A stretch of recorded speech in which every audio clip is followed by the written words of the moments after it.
Om Sahana Vavatu Sahano Bhunaktu Sahaviryam Karavavai Tejasvina Vaditamastu Ma Vidvishavai. Om Shanti Shanti Shanti. Om. May the divine being look over us lovingly as a mother and father. May the divine being support and nourish us as a mother and father. May we have the strength and skill to study together the art of spirituality. May no misunderstandings arise amongst us. Om, peace, peace, peace be unto thee, unto us, and to all your beloved children everywhere. O dear one, make it so. Hari Om Tat Sat. Hari Om Tat Sat. Hari Om Tat Sat. So, namaste everyone, and welcome to our Tuesday evening reading and discussion of the Gospel of Sri Ramakrishna. A unique text in the history of the world's spiritual literature, because it was taken down in most cases virtually verbatim over a period of about 4 years by Mahendranath Gupta, M, as he is known in the book, and issued as these priceless teachings of a master of the universe, an incarnation of God, Sri Ramakrishna. So with that, again, welcome. Before we begin, is there anything anyone would like to discuss? Any comment you'd like to make about what we have read, or what you understand or don't understand, or just anything from your own wisdom or experience, or any comment or question? Anything at all from anyone? Hi, I'm Sean. I'm I've never been here, so I'm completely new. I don't know anything. And that's where I'm at. Okay, Sean, well, first of all, welcome. You'll find that we have a very loving and embracing congregation of holy company. Feel free to express yourself. There you will find no criticism or negative feedback from this crowd. We embrace all spiritual seekers and are very glad that you joined us. So welcome again. And is there any question that we can answer before we move on about what it is we're up to here?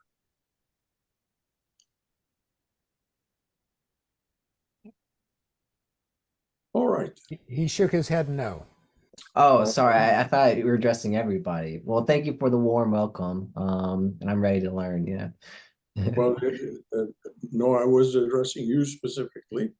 Of course, I was embracing the entire congregation as it's represented by who's here this evening.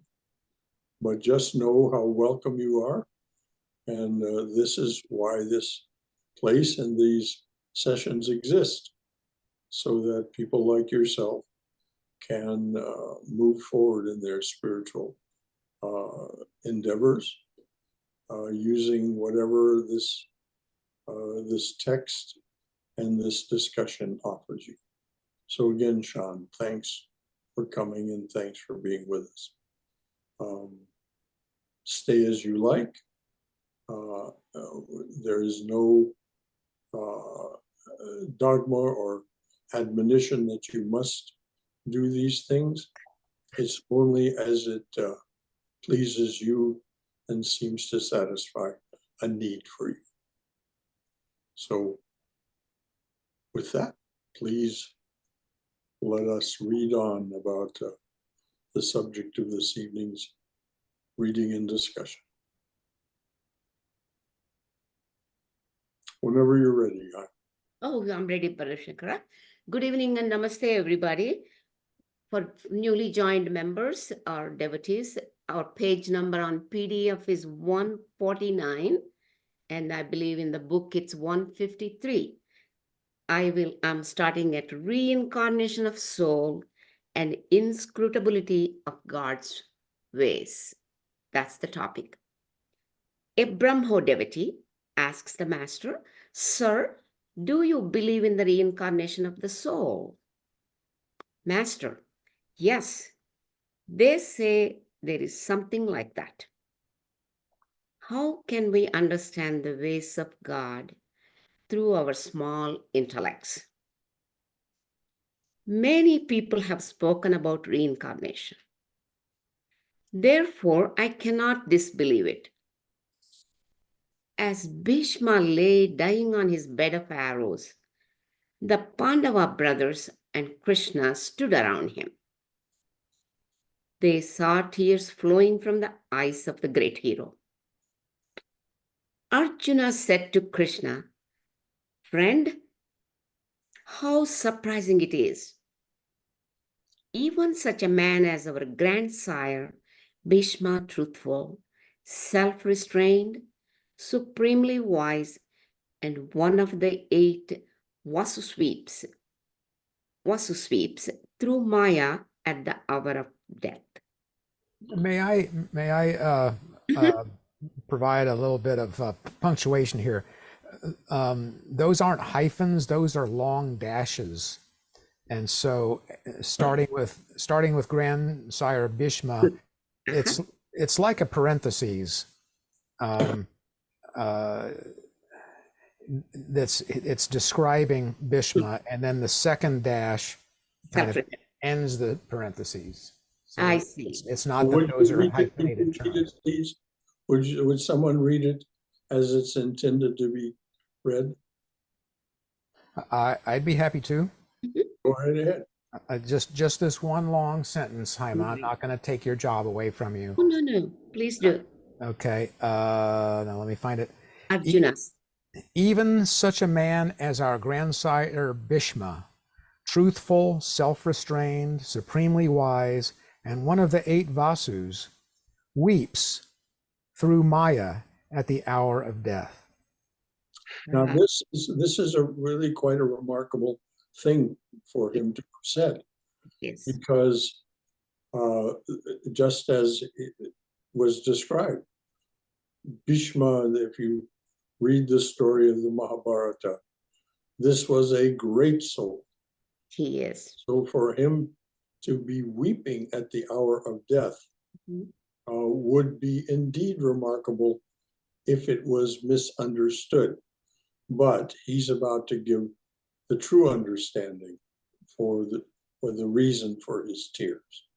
Yes. So now, Hyma, please pick it up from there. Sure. Sri Krishna asked Bhishma about it. Bhishma replied, O Krishna, you know very well that this is not the cause of my grief. I am thinking that there is no end to the Pandavas' sufferings, though God himself is their charioteer. A thought like this makes me feel that I have understood nothing of the ways of God, and so I weep. Would you read this again? I with will. the understanding that the Pandava brothers are Krishna and his brothers. Yes. Krishna served as Arjuna's charioteer. This Mahabharata war, this Kurukshetra war. And so this is the context for what we're hearing. I'll read this again. Sri Krishna asked Bhishma about it. Bhishma replied, O Krishna, you know very well that this is not the cause of my grief. I am thinking that there is no end to the Pandavas' sufferings, though God himself is their charioteer. A thought like this makes me feel that I have understood nothing of the ways of God, and so I weep. Yes, I understand nothing of the ways of God, which makes me feel this great heart-wrenching anguish, which results in his tears. The fact of the inscrutability of the ways of God, even for such as Bhishma, even though he is one of the 8 Vasus, one of the 8 great souls that are the pillars of the universe. Even such a one as he does not understand when presented with such a puzzle as the suffering, the unending suffering of the Pandava brothers, which if you read this story in its full, you will see, oh my God, they're suffering. Amazing story. So this now points us right in the direction of the inscrutability of the ways of God. Any comments or concerns or questions before we go on? And please be forthcoming. There's no sense moving on to something new and something built on top of this if the foundation of our understanding is shaky. Okay, I've got a question. Yes, sir. Is Bhishma weeping because of the nonstop grief that the Pandava brothers are experiencing, or is he weeping because he doesn't understand the grand scheme of things? Yes. It's the latter, right? It's both. It's both. Okay. It's both. I mean, he knows so intimately because he has been their teacher. He has been their instructor. He knows so intimately what this clan has suffered at the hands of the Kurus, their enemies. They've suffered endless plots against their lives, attempts to destabilize and delegitimize them. And then, of course, they have lost loved ones. They have lost their sons and brothers and so on in this horrible Kurukshetra war. And Bhishma knows all of this so intimately. He has fired the arrows himself that have killed some of the Pandava brothers' children and relatives. So there's this helplessness in the feeling that he had to do by his warrior's duty. He had to do what he did, and yet it's the very last thing that he would have wanted to do to add to the suffering and the grief of the Pandava brothers. So this is a wonderfully evocative metaphor used by Sri Ramakrishna to give us a sense that even one of the 8 pillars of the universe is left helpless in the face of a kind of ignorance, and a great anguish is the result. Does that answer your question? Yes, thank you. I just wanted to say something. I know what you said is all, but also here Sri Ramakrishna is telling 2 things mainly. One is he still believes in reincarnation and the karma theory, because he says even the God is next to them, still they're going through all the sufferings what they have to go through. So he is reinforcing both those theories, both reincarnation as well as karma. Prarabdha karma. That's right. Very well said. Yes, you're right. That's right. That is a direct understanding that can come from what has been read. Mhm. Didn't Bhishma fight on the side of the Kurus in that war? Yes, that's exactly the point. Well, if he's so good and wise, why did he fight for the bad guys? Well, because he had to. It was his duty as a warrior. His allegiance was to that side, not to the other, and so he couldn't just switch allegiances. That would have been completely unrighteous. Mhm. So he had to fight for the ones, and this is one of the things that is giving him such grief, Yes, that's what is it that he had to fight on the side of the side that he did not believe in, Mhm. and kill people that he loved and knew were very dear to those who were dear to him. So it's military people in our own military oftentimes do things.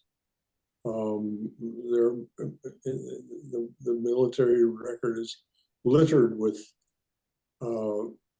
instances in which soldiers and their commanders have done things that they believed and knew were wrong. Vietnam and our involvement there has many instances of this. It's almost playing now. It's almost like even though they don't believe in their leader, they still vote for that leader. That's so much like this, which we are seeing in the world, in today's world.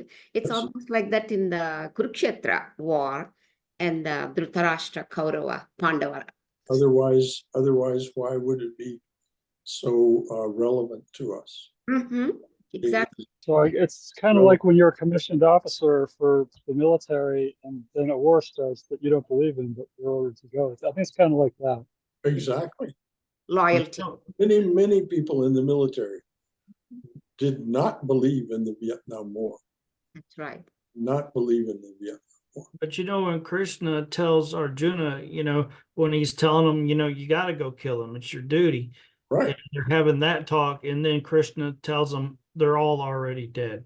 right. Well, that's a whole other frame of reference, but you're absolutely right. He does say that. And that is a whole other frame of reference that, really gets into this inscrutability of the ways of God. I mean, things,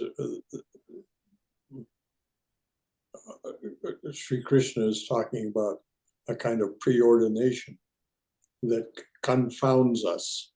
Mhm.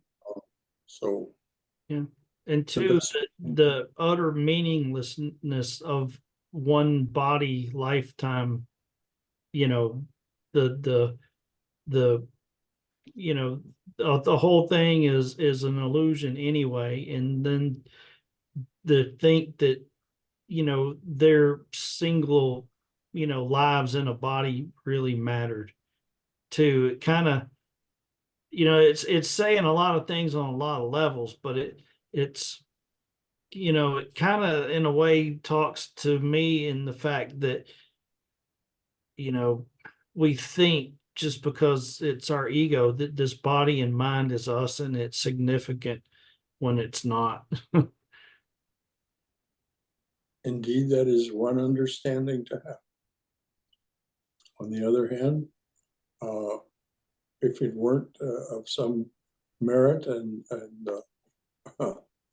some value, then why study it? Why try to understand it?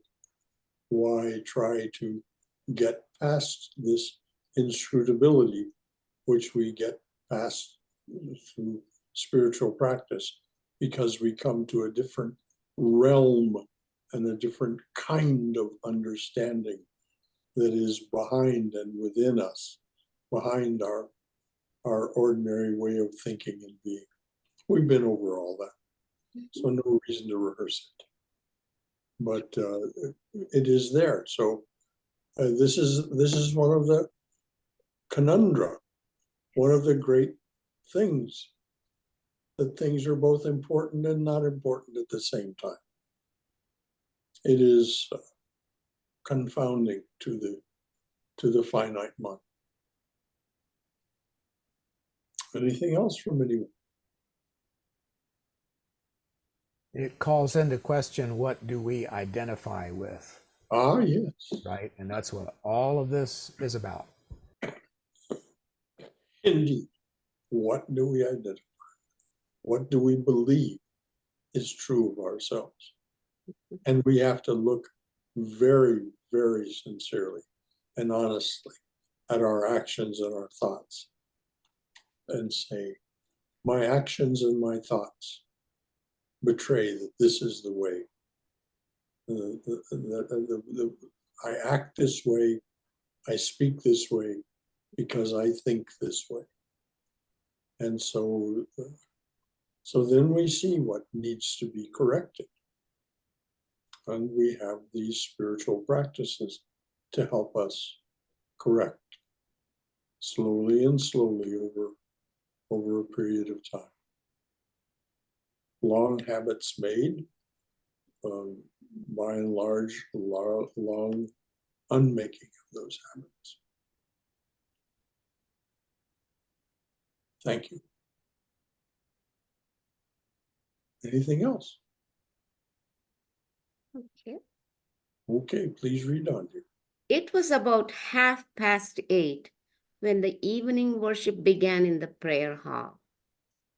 Soon the moon rose in the autumn sky and flooded the trees and creepers of the garden with its light.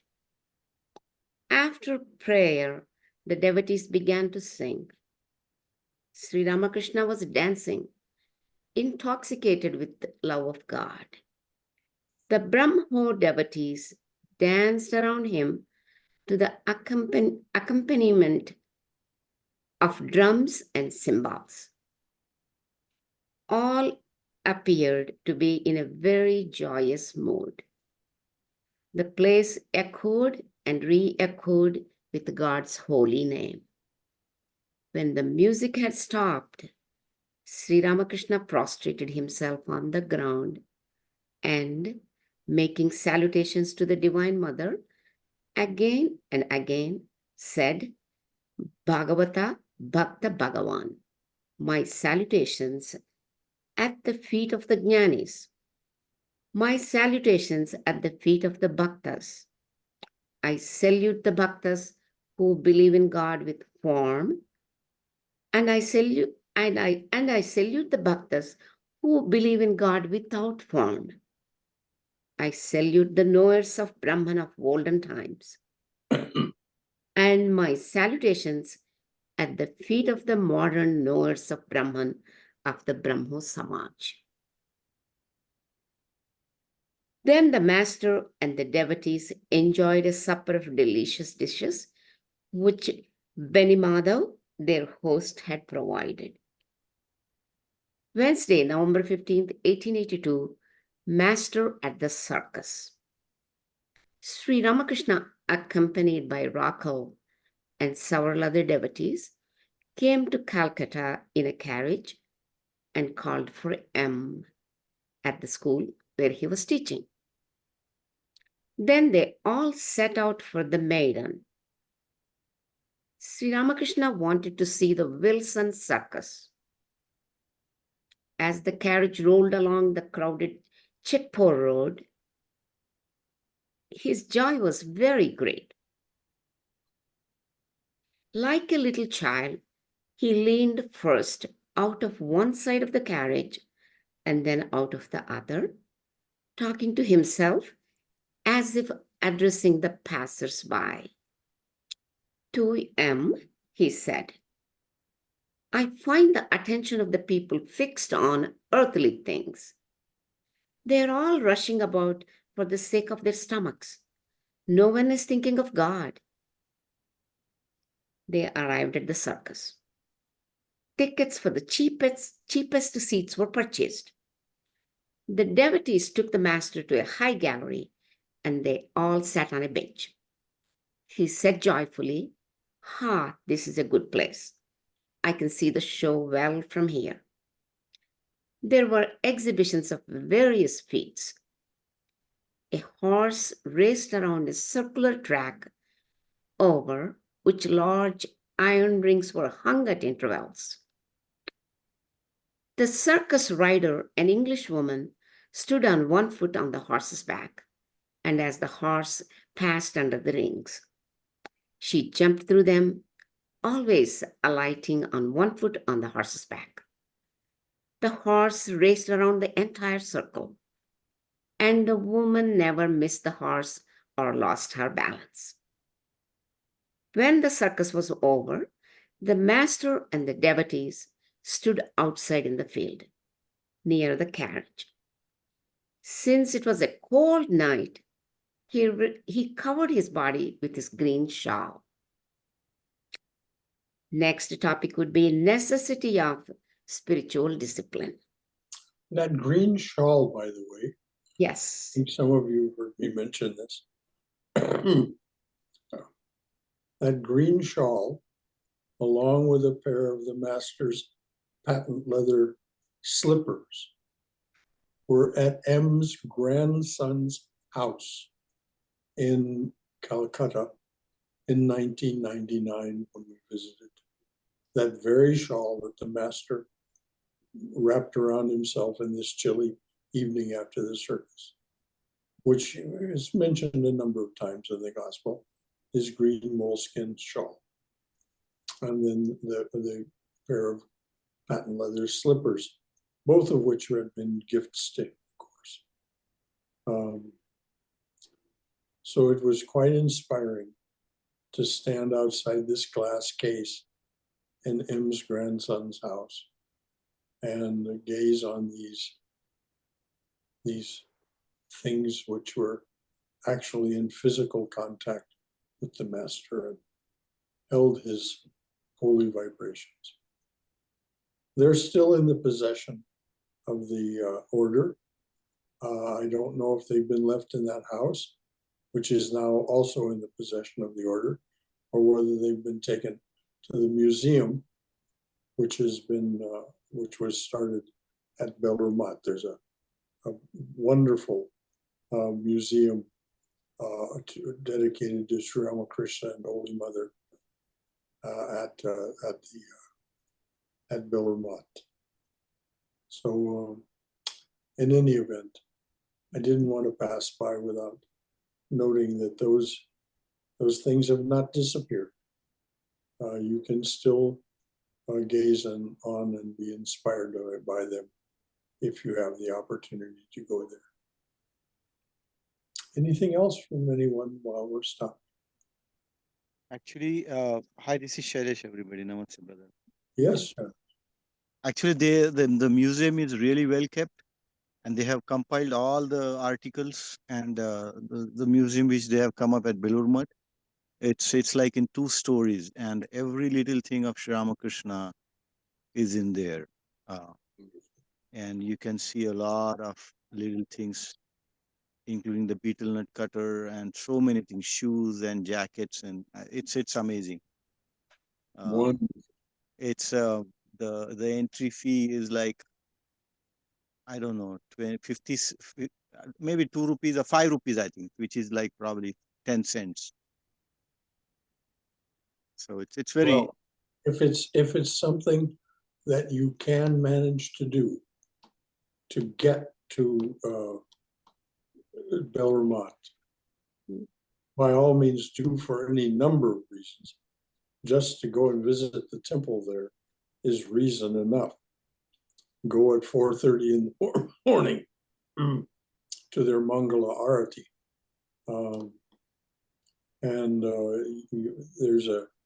It's said that Sri Ramakrishna has a special gift for everyone who comes the first time they come for that Mangala Arati at 4:30 in the morning.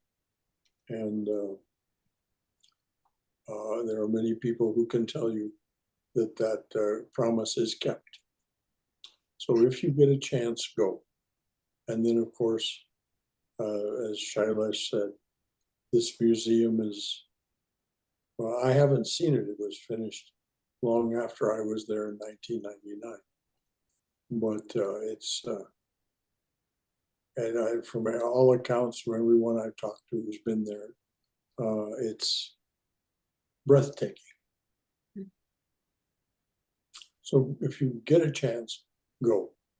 And if you can make it a priority to go by setting aside funds for that purpose, you will be richly rewarded for your determination and your effort. Believe me, you will be richly rewarded. Anyone who's here on a Tuesday evening to pursue this, if you manage to get to the heart of the matter, as it were, there at Bellarmont, oh my, oh my, your heart will be truly overwhelmed. Okay, anything else from anyone? All right, read on, dear. Next topic, necessity of spiritual discipline.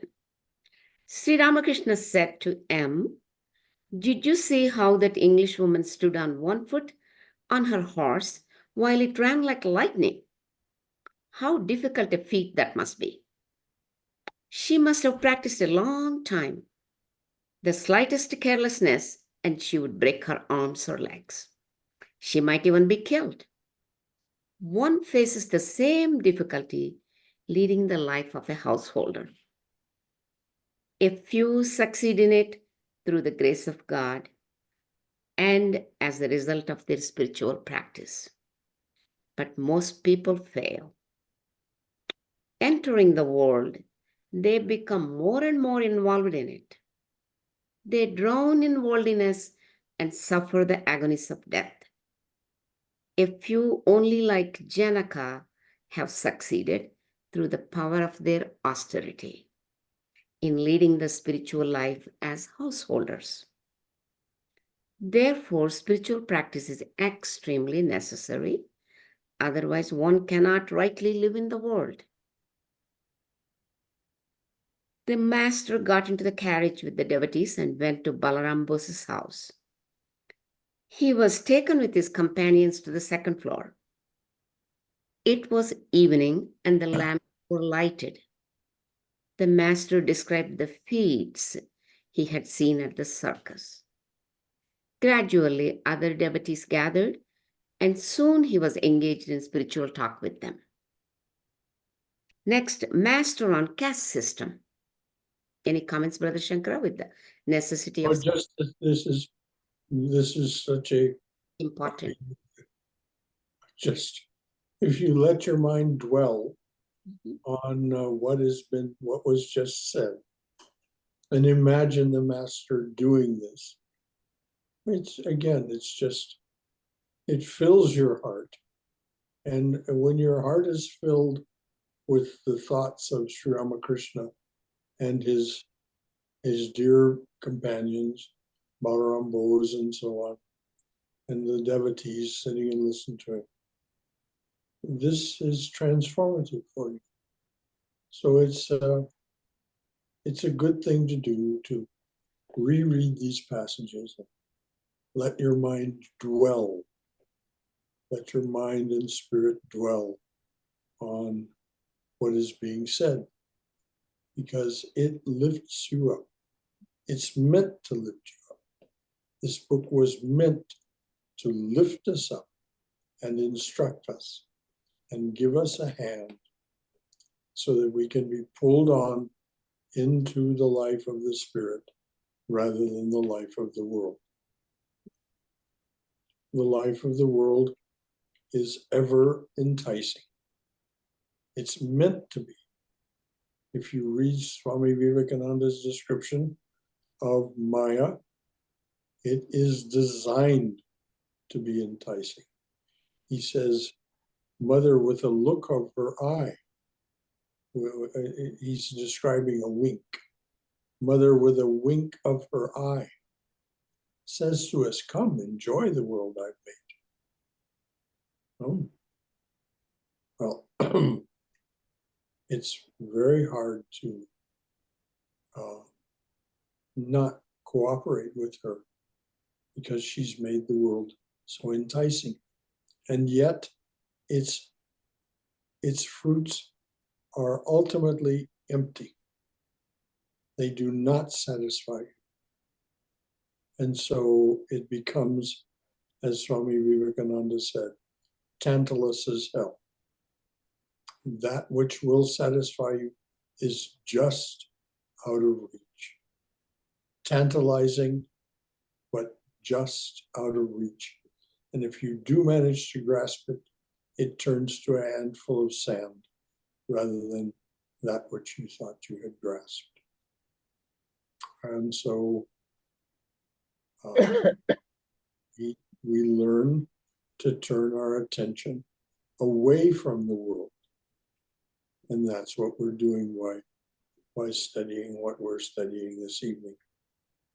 Any other comment or concern or question from anyone?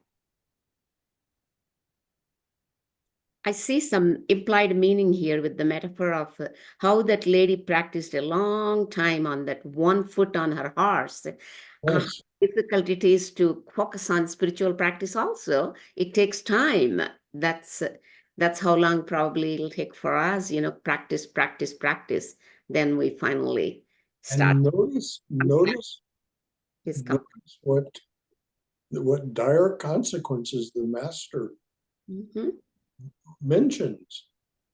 Yes. If you practice and fail, she could have broken her limbs, even died. Mm-hmm. Well, that happens with us. Mm-hmm. We may break our spiritual limbs and we may die in the effort. But better to practice, Mm-hmm.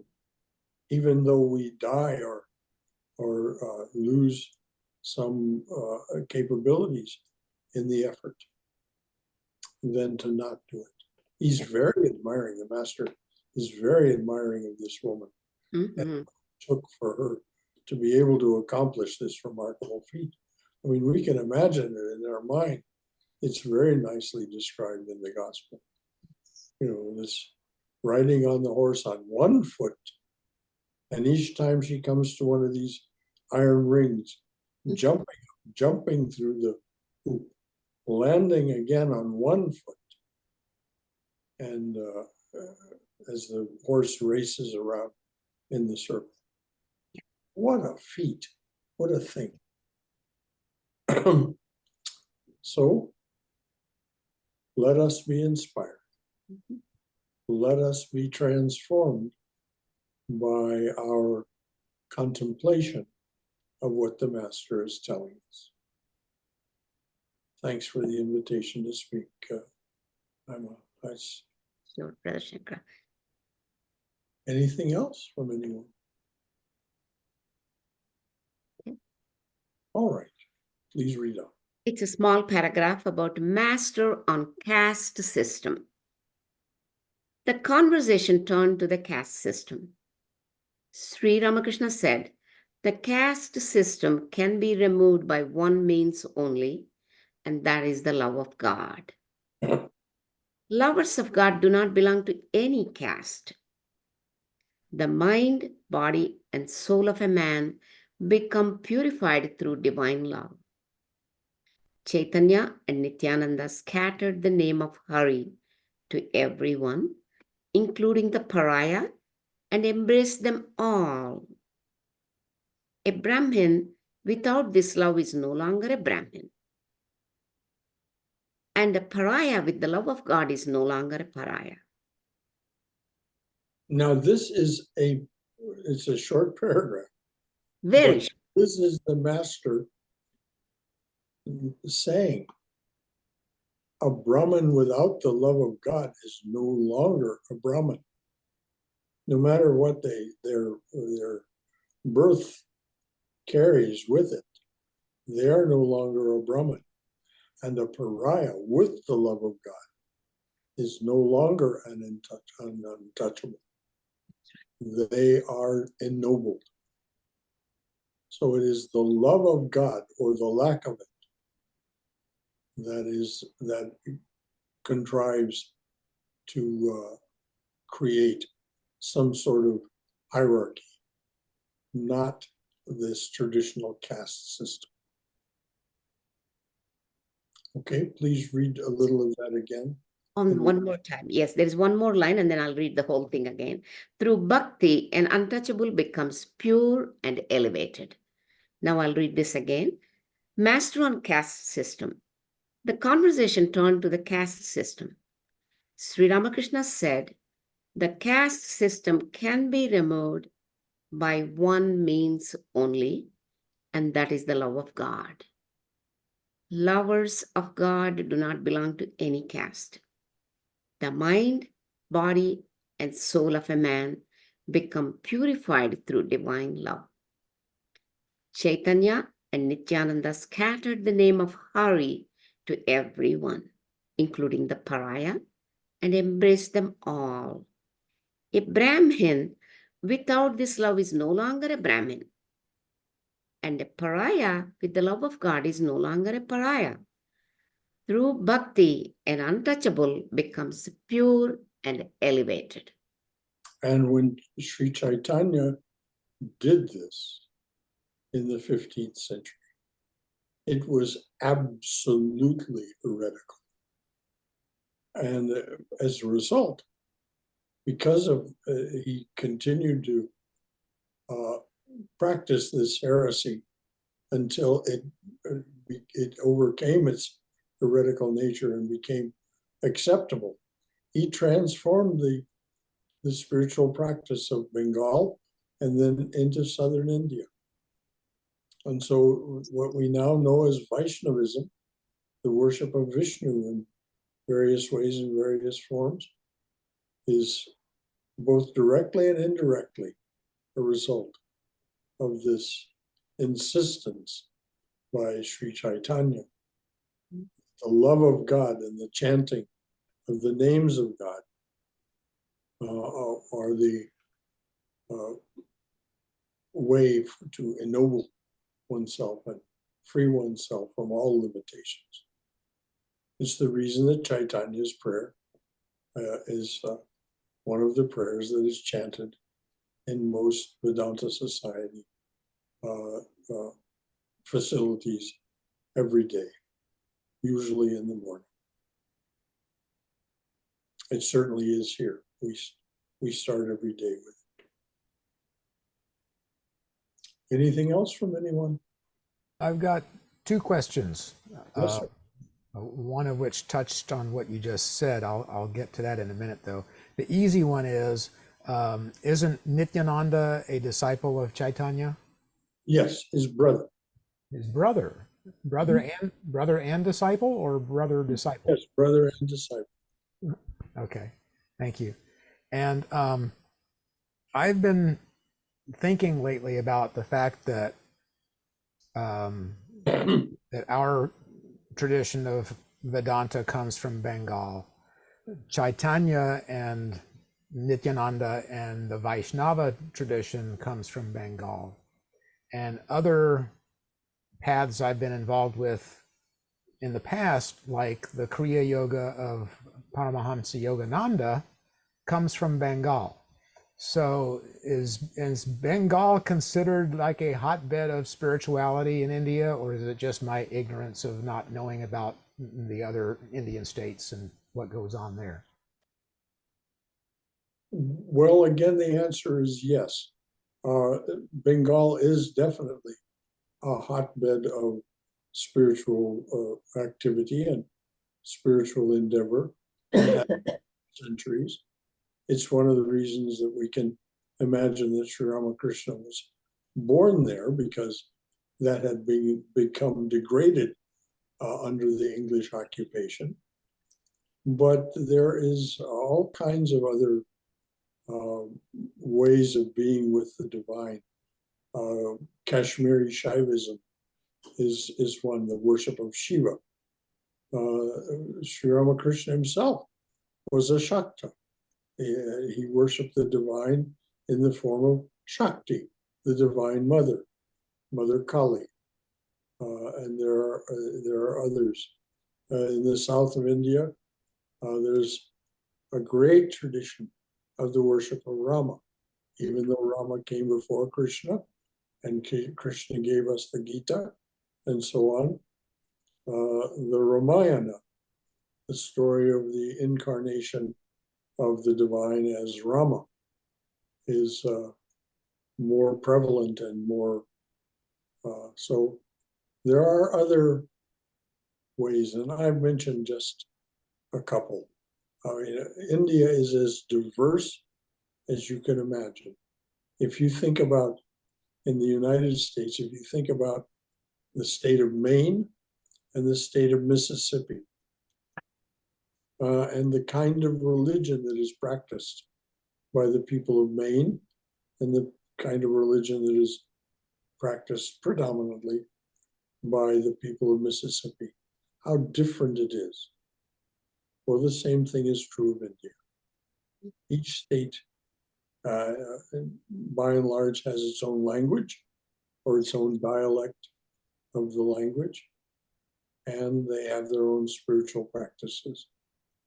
But we know about Bengal so much because the English had made that the headquarters of their empire in India, the Raj, and then the fact that Sri Ramakrishna and others were born there. You mentioned Paramahamsa Yogananda and those that he followed, those who were his gurus. They were Bengalis, as you noted. So all of this is it's just a very turbulent. The Brahmo Samaj, the fact that the Brahmo Samaj and these other organizations were formed there, it's not coincidental. There's nothing accidental about it. It's because there were many people who were interested in not only spiritual life, but the reformation of spiritual life to free it from the very determined and bitter criticism of the English that the Indians practiced idolatry and there are other criticisms. So if you read the history, and you can read it in the life of Vivekananda, very much you can read about all this, because he was so intimately involved in first the English. He had a very strong English education, and then he had the education given to him by Sri Ramakrishna. So if you study his life, then there are many, many wonderful books on the life of Vivekananda. You'll be able to track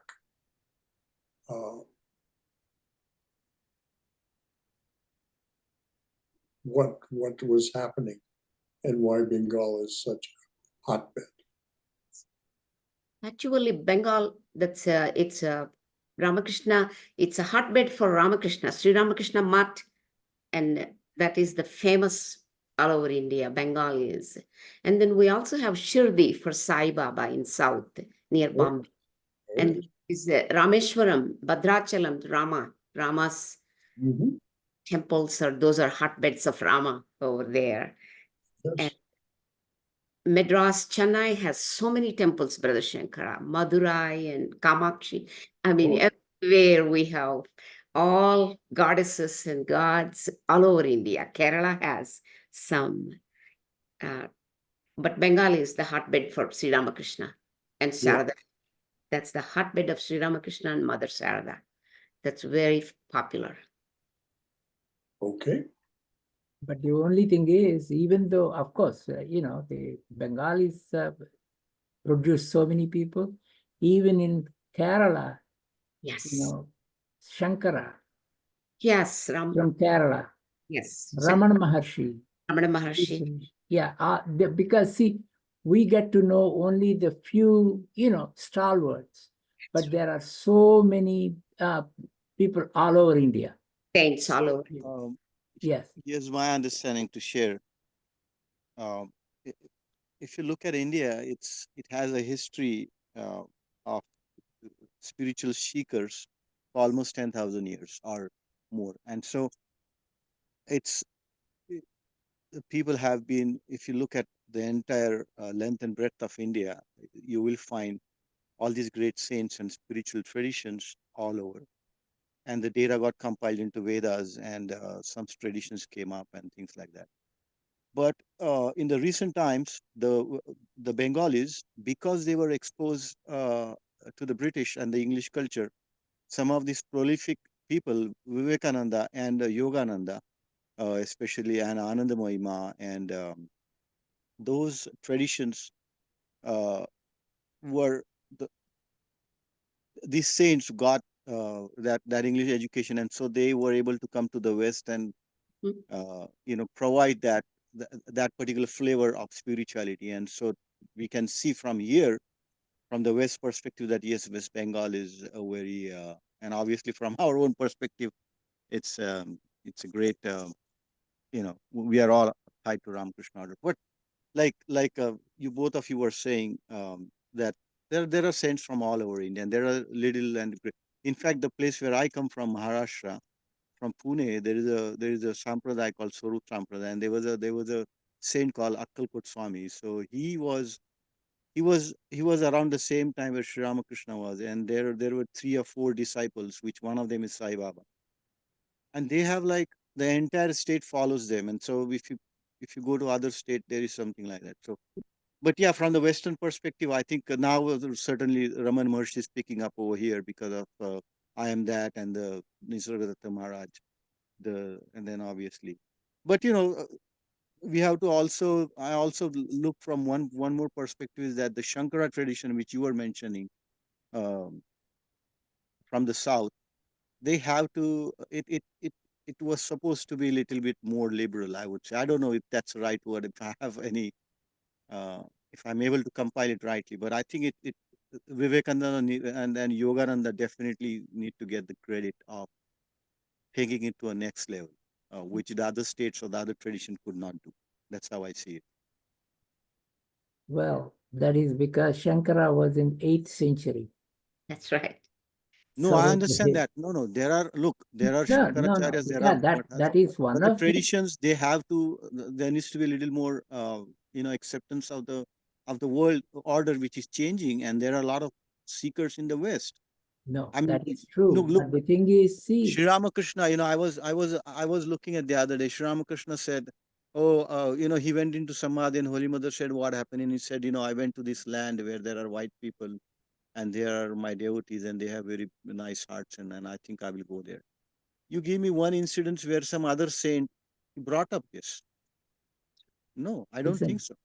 no, but it is not see, because that is why he trained Vivekananda. Vivekananda is the first teacher for the West. Yes. There was nobody before him. Correct. And like I said, because of the exposure to the English language, that was very easier. Like think about someone from Maharashtra or South India who had no exposure to English would come and do something significant like Swamiji did, what Swamiji did. So, but like what I was saying, there was no recognition of this Western Hemisphere among these all spiritual stalwarts, except Sri Ramakrishna, where he went into the Samadhi and he said, I went there. Why did not that happen? Sometimes I feel that.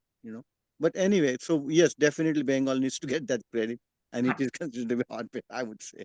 Bit of Here we sit on a Tuesday evening because Sri Ramakrishna came here first in this visionary form, and then he sent Vivekananda on his mission to the West. As Vivekananda said, I have a mission to the West, as Buddha had a mission to the East. And our sitting here this evening is an indirect result of Vivekananda's mission to the West. which he started in September of 1893 at the Parliament of World Religions. And how grateful we are that he heeded the call to stay and teach, and came twice, stayed that first time and then came back. And and left even more in Los Angeles and San Francisco and so on.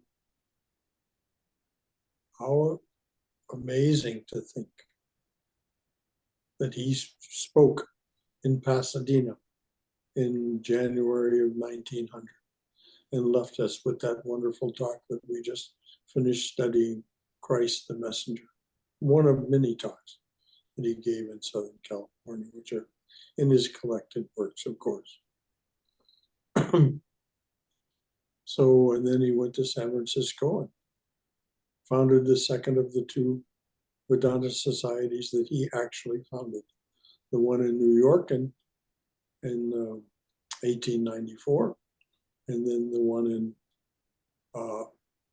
San Francisco in 1900. So his footprint is on this country from east to west. But if you ask him about it and you listen to his little talk, My Master, he says, it's not my footprint, it's Sri Ramakrishna's footprint and the Holy Mother's.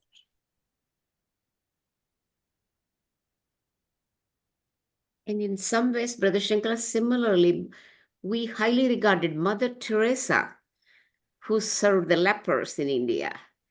Yes. Catholicism and Mother Teresa was highly regarded during my growing years.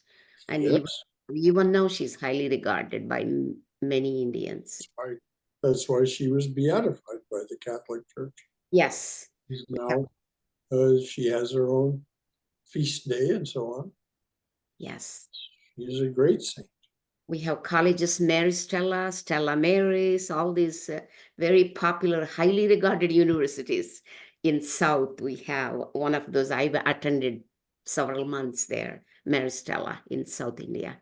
So very disciplined environment, and Hindus, parents, some of them highly regarded that. My dad was one of the favorites of Mary Stella and Stella Maris. So. Well, as Shailesh pointed out, Yeah. And this, of course, was pointed out by Vivekananda as well and others. Yes. Each part of the world has its own gift to give to the world. They do. They do. The great gift of spiritual orientation and spiritual training and love of God is especially emphasized from India. And as Vivekananda pointed out, we here in the West are here we're masters of politics and the art of war. Well, is this something to be so proud of? Well, he felt so, yes, because society had to be organized and war was the inevitable consequence of organizing societies. And for us not to fret that this was a consequence. So we do our best not to fret, although it gets pretty gruesome sometimes. Brother Shankara, our time is only, we have 1 minute. I will stop right here. Then we follow next week with the entanglement of householders. And you see, what a wonderful thing to celebrate. We read a little of the book. Yes. But more than that, we had this wonderful congregational conversation and interaction, which is exactly the definition of a class. This is not a lecture, either by the book lecturing to us or whatever is said from this chair. No, it is meant to be that we have these conversations and we discuss these things and answer the questions among ourselves and come to this common understanding of what it means to pursue the art of spirituality together, to study the art of spirituality together. And it is glorious, it is joyous. And I thank you for your participation. It is gratifying beyond measure to be in your company, the holy company of this congregation. So Jai Shri Guru Maharaj Ji Ki Jai, Durga Durga Durga. May we be safe. May we be healthy. May we be cheerful. May we have peace of mind. And may the Mother, Father, God that is introduced to us in the prayer that opens these sessions, may we understand that that Mother, Father, God holds us in their loving and protective embrace. So may that be your feeling and understanding. May you be well and in bright spirits, you and all that you love. So until tomorrow night, we'll take up the book Realizing God. And then on Saturday, we're starting the study of the book Sermon on the Mount according to Vedanta, continuing our study of Christ's teachings after having finished Vivekananda's talk on Christ the Messenger. And then on this coming Sunday, there is a talk by a woman named Clarice, on the technique of nonviolent interpersonal communication. Well worth your time.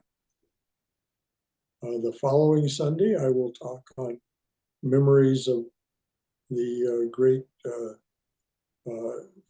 voices and faces of the eternal teachers that I have known.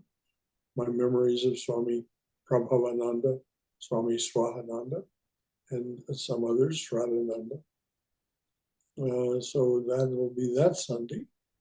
And then March, the first Sunday in March, we have Swami Yogatmananda come. And most of you have heard my commercial for that. Do not miss him if it's within your physical capacity to be in his physical presence.